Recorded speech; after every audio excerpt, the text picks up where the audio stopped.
আমরা এসে গেছি কাশীবোস লেনের সার্বজনীন দুর্গোৎসবে। এবারে ওদের থিম হচ্ছে রত্নগর্ভা।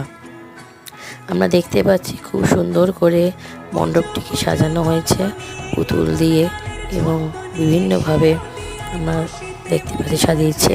এবারে রত্নগর্ভা বলতে যে সমস্ত মনীষী এবং আধুনিক যুগে যে সমস্ত সাফল্যের উচ্চ শিরে ওঠা মহিলা, তাদেরকে ডেডিকেট করা হয়েছে, তাদের মায়েদের ডেডিকেট করা হয়েছে।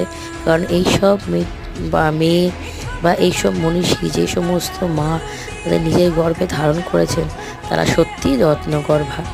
তাদের জন্য কাশীবোস লেন এবারে পুজোটাকে ডেডিকেট করেছে। আমরা দেখে নিচ্ছি ওদের পূজা মণ্ডপটা। মূল পূজা মণ্ডপটাকে খুব সুন্দর করে ওরা সাজিয়েছে লাইট করে, এবং এই হচ্ছে মায়ের মূর্তি।